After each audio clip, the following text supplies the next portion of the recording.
ہمارے بدن پہ اتنے بال نہیں ہیں جتنے رسول اللہ کے احسانات ہیں۔ ہمارا ایک ایک بال قرض رسالت میں جکڑا ہوا ہے۔ خدا شناسی تو بڑی دور کی بات ہے، ہم خود شناس بھی نہیں تھے۔ ہمیں تو اپنے آپ کا بھی نہیں پتا تھا کہ ہم کون ہیں۔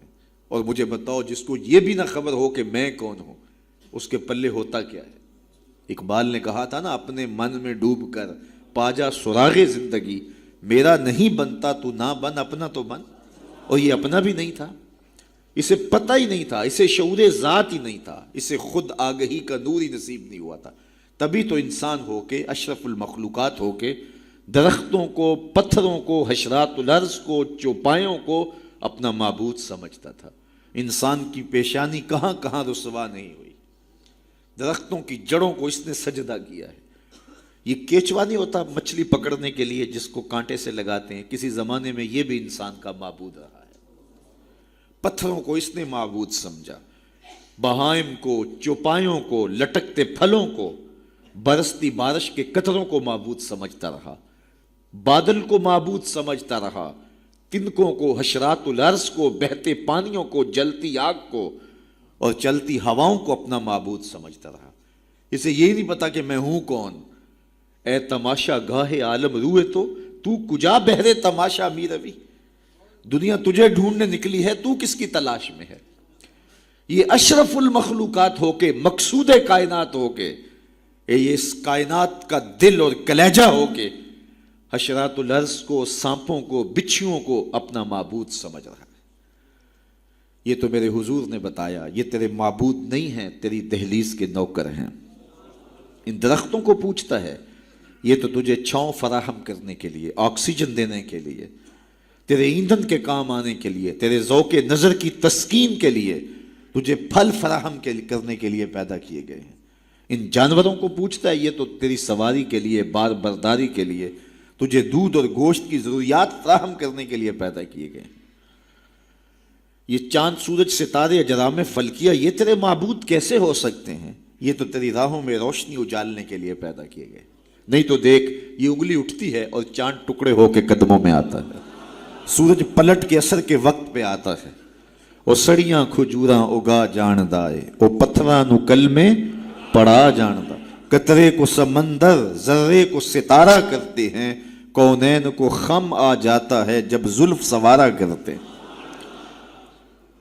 اب انسان کی آنکھ کھلی کہ میں کون ہوں، کہ یہ پوری کائنات۔ درختوں کو پوچھتا ہے، جا میں نہیں، تو ہی کہہ دے تمہیں اللہ کا رسول بلا رہا ہے۔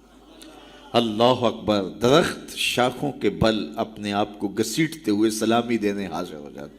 حضرت یعلا بن مرہ کہتے ہیں کہ ایک سفر سے واپسی تھی، راستے میں قیام ہوا تو حضور استراحت فرمانے لگے، تو میں حضور کے پہرے کے لیے کھڑا ہو گیا۔ دور صحرا میں ایک درخت تھا، وہ ہلنے لگا، پھر جڑوں سمیت اکھڑا اور شاخوں کے بل اپنے آپ کو گھسیٹتا ہوا میرے برابر آ کے کھڑا نہیں ہو جاتا۔ میرے لیے بڑی حیرت کی بات تھی، لیکن کوئی تھا نہیں کہ جس سے بات کروں۔ خیر تھوڑی دیر کے بعد وہ اپنی جگہ سے چلا اور جہاں سے اکھڑا تھا وہیں جا کے نصب ہو گیا۔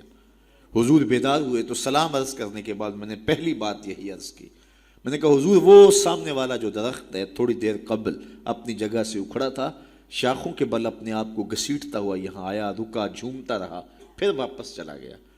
حضور نے حیرت کا اظہار نہیں کیا، میں تو سویا تھا، تفصیل سناؤ، کوئی آندھی آئی، کوئی جھکڑ آیا، کوئی طوفان آیا، کیسے اکھڑا؟ حضور مسکرا دیے اور فرمایا، ھذہ شجرۃ استاذنت ربھا، فرمایا یہ درخت ہے، اس نے رب سے اجازت مانگی تھی، مالک تیرا محبوب نیڑے آیا ہے، سلام نہ کر رہا ہوں، فاذن لھا، تو رب نے اس کو اجازت دے دی تھی، یہ مجھے سلامی پیش کرنے آیا تھا۔ تو پوری کائنات تو ان کے حسن کا طواف کرتی دکھائی دیتی ہے۔ وہ انگلی اٹھاتے ہیں، چاند کے ٹکڑے ہوتے ہیں، سورج پلٹ کے اثر کے وقت پہ آتا ہے، درخت کلمہ پڑھ رہے ہیں، کنکر بول کے گواہیاں دے رہے ہیں۔ اب انسان کی آنکھ کھلی کہ میں جن کو معبود سمجھتا تھا، یہ تو ہمارے گرد طواف کر رہے ہیں۔ اب اس کی آنکھ کھلی، اب شعور سنبھلا، اور اب وہ سمجھنے لگا کہ میں کون ہوں، اپنی حیثیت سے اب آگاہ ہوا۔ اللہ اکبر! بے خبر تو جوہر آئینہ ایام ہے، تو زمانے میں خدا کا آخری پیغام ہے۔ اسے اب اپنی ذات کا شعور ہونے لگا۔ خود سے ملاقات ہی تب ہوئی جب حضور تشریف لائے۔ تو راز کن فقاں ہے، اپنی آنکھوں پر آیا ہو جا، خود ہی کا رازداں ہو جا، خدا کا ترجمہ ہو جا، خود ہی میں ڈوب جا غافل، یہ سر زندگانی ہے، نکل کر حلقہ شام و سحر سے جاوداں ہو جا، مسافے زندگی میں سیرت فولاد پیدا کر، شبستان محبت میں حریر و پر نیا ہو جا، گزر جا بن کے سیلے تند رو کو ہو بیاباں سے، گلستان راہ میں آئے تو جوئے نغمہ خاں ہو جا، تیرے علم و محبت کی نہیں ہے انتہا کوئی، نہیں ہے تجھ سے بڑھ کر ساز فطرت میں نوا کوئی، اسے اب پتہ چلا، اپنی ذات کی شناخت اب ہوئی، اللہ اکبر، کانپتا ہے دل تیرا اندیشہ طوفان سے کیا، ناخدا تو، بحر تو، کشتی بھی تو، ساحل بھی تو، دیکھ آ کر کوچائے چاکے گریباں میں کبھی، کیس تو، لیلا بھی تو، صحرا بھی تو، محمل بھی تو، وائے ناکامی کہ تو محتاج ساکی ہو گیا، میں بھی تو، مینا بھی تو، مستی بھی تو، حاصل بھی تو، آہ کس کی جستجو آوارہ رکھتی ہے تجھے، راہ تو، رہ رو بھی تو، رہبر بھی تو، منزل بھی تو، بے خبر تو جوہر آئینہ ایام ہے، تو زمانے میں خدا کا آخری پیغام ہے۔ تو اب انسان کو اپنی ذات کا شعور ہوا، خدا شناسی تو بڑی دور کی بات ہے، میں کہتے ہیں انسان کی اپنی ملاقات اپنے آپ سے تب ہوئی جب حضور آئے، خودی کا شعور تب ملا جب حضور آئے، من سے آگہی تب ہوئی جب حضور آئے۔ تو اگر وہ تشریف فرما نہ ہوتے، خدا شناسی تو بڑی منزل ہے، انسان خود شناس بھی نہ ہوتا، اپنے ذات سے بھی آگاہ نہ ہوتا، انسان ہو کے انسانوں کے گلے چیر رہا تھا، سکا باپ اپنی بیٹی زندہ درگور کر کے فخر کرتا تھا کہ میں نے اپنی آبرو بچا لی ہے، مائیں دنیا کی منڈیوں میں بکتی تھیں، باپ کی توقیر کوئی نہیں تھی، اور یہ تو میرے حضور آئے جنہوں نے آ کے بتایا کہ بیٹی عزت کی جگہ پر ہے۔ آپ نے یہ حدیث بارہا سنی ہوگی، علماء کرام سے بارہا سنی ہوگی، لیکن ذرا اس کو اس پہلو میں دیکھو، جب بیٹیوں کو زندہ درگور کر کے باپ فخر کر رہا تھا، اس زمانے میں میرے حضور نے کہا میری بیٹی میرے جگر کا ٹکڑا ہے۔ یہ صرف کلمہ تحسین ہی نہیں ہے، یہ کلمہ جہاد ہے، اس دور میں جب بیٹیوں کو زندہ درگور کر کے باپ فخر کر رہا تھا۔ آج تو ہر شخص اپنی بیٹی کو قرار جان سمجھتا ہے، بیٹی کو آنکھوں کا نور سمجھتا ہے، نور نظر سمجھتا ہے، بیٹی کے جہیز کے لیے باپ اپنی ساری زندگی لگا دیتا ہے، پردیس کاٹ دیتا ہے، جوان بھائی فیکٹری میں اوور ٹائم لگاتا ہے، میں بہن کے ہاتھ پلے کرنے۔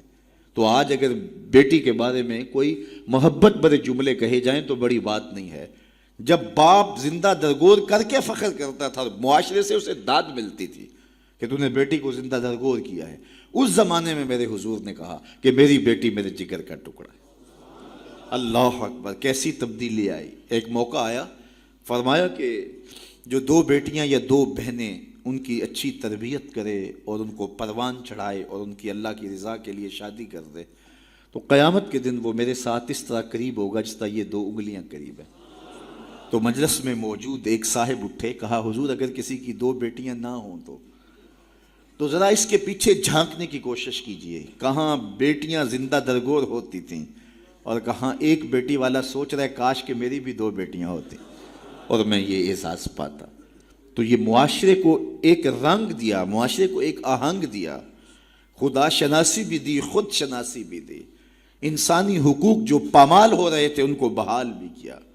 انسان اپنی عزت برباد کر رہا تھا، اجرام فلکی اور مظاہر فطرت کے سامنے ان کے چرنوں میں جھک کر کے اس کو اس کی خودی کا سبق دیا کہ تو کون ہے اور کہاں کھڑا ہے۔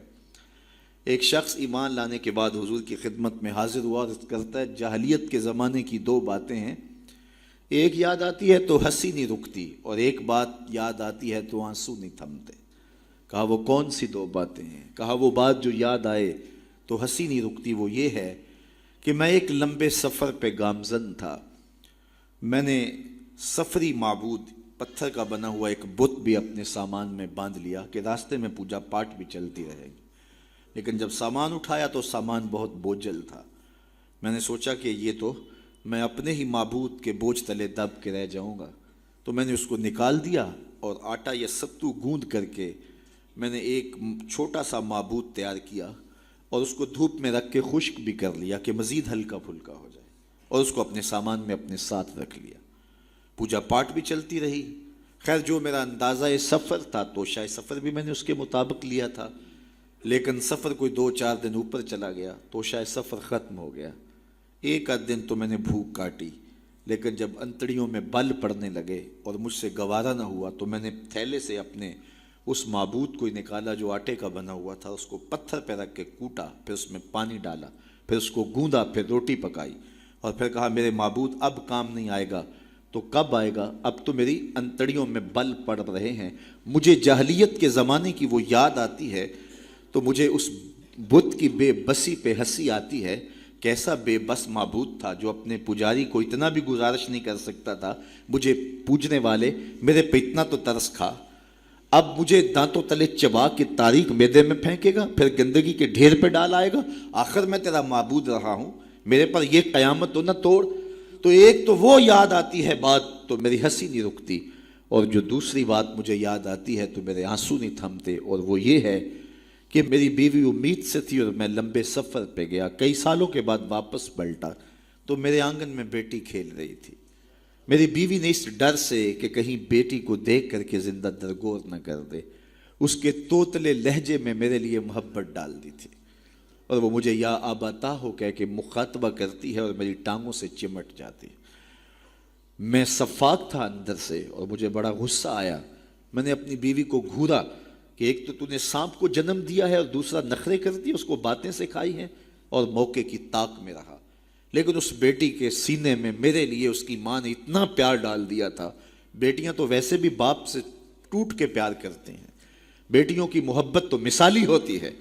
پھر ماں نے محنت کی تھی کہ اس کا باپ کوئی انتہائی قدم نہ اٹھائے، تو اس کے لیے اس کے باپ کے لیے بے پناہ محبتیں ڈال دی تھی. کہتے ایک دن میں نے موقع پایا اور اس بیٹی کو اٹھایا اور صحرا میں لے گیا. میرا خیال یہ تھا اس سے آج جان چھڑا لوں، اور گڑھا کھودنے لگا. کڑکتی دھوپ تھی، میرے بدن پہ پسینہ نمودار ہوتا تھا. وہ آگے بڑھتی اور اپنے دوپٹے سے میرے ماتھے کا پسینہ پوچھتی، لیکن میرا دل پھر بھی نرم نہ ہوا. خیر جب میں نے گڑھا کھود لیا تو باہر نکلا تو میری بیٹی نے سکھ کا سانس لیا کہ میرے باپ کی مشقت ختم ہوئی، لیکن وہ نہیں جانتی تھی کہ اگلی مشقت کس کی شروع ہونے والی ہے. میں باہر نکلا، اس کو زور سے اس گڑھے میں دھکا دے کے اوپر سے مٹی انڈھیلنے لگا. وہ ننھے ننھے ہاتھ جوڑتی رہی، چیختی رہی اور مجھ سے گزارشیں کرتی رہی کہ یہ کیا کر رہے ہو، لیکن میں اوپر مٹی انڈھیلتا رہا اور اس کی چیخیں اس ریت تلے دب گئیں. آج جب اسلام لایا ہوں تو اس کی چیخیں مجھے سونے نہیں دیتی. عرب کے ریگزاروں میں دبی ہوئی معصوم بچیوں کے سسکتے آنسو اور اس کی روتی آنکھیں کس کو پکار رہی تھیں؟ بیواؤں کی چیخیں فریاد کر کر کے کس کی منتظر تھیں؟ یتیم کس کو ڈھونڈ رہے تھے، کس کے منتظر تھے؟ زمانہ آنکھیں فرش بچھائے ہوئے کس کا انتظار کر رہا تھا؟ وہ جس کے نام پر داؤد نے نغمہ سرائی کی، وہ جس کے ذکر پر شاہ سلیمان نے گدائی کی. دل یحییٰ میں رہ گئے ارماں جس کی زیارت کے، لب عیسیٰ پہ آئے واز جس کی شان رحمت کے، جو بن کے روشنی پھر دیدائے یعقوب میں آیا، جسے یوسف نے اپنے حسن کی نئے رنگ میں پایا. ندانم آ گلے خنداں چے رنگ و بو دارت کہ مرغے ہر چمنے آرزوئے او دارت. ہر کوئی منتظر ہے، کوئی ہاتھ پھیلا کے کہہ رہا ہے ربنا وابعث فیہم رسولا. مالک آنکھیں بوڑھی ہو گئی ہیں، اب اس رسول کو بھیج بھی دے. حضرت عیسیٰ تو بولے مبشرم برسول یات من بعد اسمہ احمد، چلو نام بھی بتائے جا رہا، ان کا نام احمد ہوگا. زمانہ منتظر تھا، پوری دھرتی انتظار کر رہی تھی. بیواؤں کی چیخیں اور یتیموں کی آہیں اور معصوم بچیوں کے دبے ہوئے آنسو جب ریت سے پکار کرتے ہوئے عرش الہی کو جنبش دینے لگے تو اللہ کو دکھی انسانیت پہ رحم آیا. آمنہ کی آغوش میں محمد عربی تشریف لے آئے. ناگہاں ساکن ہواؤں پر روانی آ گئی اور چمن کے پتے پتے پر جوانی آ گئی. آج زانوئے ازل نے صبح پہ انگڑائی لی اور مسکرا کر ایک کرن نے ہاتھ میں شہنائی لی. مخزن اسرار قدرت کے امی پیدا ہوئے، غل ہوا دنیا میں ختم المرسلین پیدا ہوئے. ایک بہار پھیلی نا، ربی ویسے بھی عربی میں بہار کو کہتے ہیں، ربیع الاول آغاز بہار. کہا محبوب تو محبوب ہے اور محبوبوں کو بہاریں ہی سجتی ہیں. جب گلیاں چٹکنے لگیں گی، غنچے مہکنے لگے گی، جب کائنات بہار بن جائے گی، جانے بہار بن کے تشریف لے آنا۔ تو ان کی جلوہ گری، ان کی تشریف آوری انسانیت پر اللہ کا بہت بڑا احسان، اسی لیے اس کو جتلایا اور کہا لقد من اللہ علی المؤمنین اذ بعث فیہم رسولا۔ تو یہ احسان عظیم ہمارے اوپر ہوا، اتنی بڑی نعمت، وہ نعمت عظمیٰ جس کے لیے نبی منتظر رہے، نبیوں کی ٹیمیں منتظر رہیں، اور ہم نے کوئی آرزو تو نہیں کی تھی، وہ تو منتیں مانتے رہے۔ بحیرہ راہب کہاں بیٹھا تھا، نستورہ کہاں بیٹھا تھا، کہاں کہاں منتظر ان کی راہوں میں لوگ بیٹھے تھے۔ شب ہجر کی سختیاں، کوئی اس سے جا کے پوچھے، تیری راہ تکتے تکتے جسے صبح ہو گئی ہے۔ زمانے منتظر رہے، صدیاں منتظر رہیں، لوگ راہوں میں بیٹھے رہے، ہم نے کوئی انتظار نہیں کیا۔ آنکھ کھلی، ہمارے والد صاحب مؤذن کو مسجد سے بلا لائے، انہوں نے کان میں آ کے کہا مبارک ہو، تو حضور کا غلام بن کے آ رہا ہے۔ شاہوں سے ملا ہے نہ تونگر سے ملا ہے، اللہ کا عرفان اسی در سے ملا ہے۔ اوروں کو ملا ہے تو مقدر سے ملا ہے، مجھ کو تو مقدر بھی تیرے در سے ملا ہے۔ تو یہ ہماری خوش بختی، ہماری فیروز بختی کہ ہمیں وہ محبوب نصیب ہوئے جس کے لیے زمانے تڑپتے رہے، ترستے رہے، منتظر رہے، آنکھیں بچھی رہیں، تمنائیں بیتاب رہیں، آرزویں مچلتی رہیں، لیکن وہ جان بہار بن کے تشریف لے آئے۔ اب جب حضور تشریف لائے ہیں، پھر صحابہ نے تو حد کر دی نا، اپنا سب کچھ ان کے نام پہ لٹا دیا، کہا آپ کے دین کا جھنڈا لے کے اٹھیں گے اور دنیا کے آخری کنارے تک پہنچیں گے۔ پھر تابعین نے وہ جھنڈا تھاما، تبع تابعین نے وہ جھنڈا تھاما۔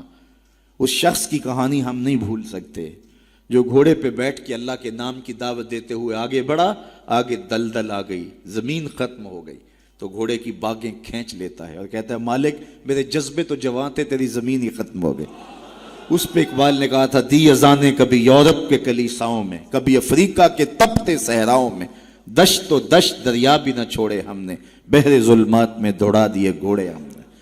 تو وہ ہمارے اسلاف تھے۔ آج میں اور آپ حضور کے میلاد میں آئے ہیں، ہم ایک لمحے کے لیے اپنے باطن میں اتریں، اپنے اندر اتریں اور سوچیں کیا ایک محفل سے حضور کی محبت کا حق ادا ہو جاتا ہے؟ کہ ایسے ہاتھ لہرانے سے حضور کا محبت کا حق ادا ہو جاتا ہے؟ کڑک دار نعرہ لگانے سے حضور کی محبت کا حق ادا ہو جاتا ہے؟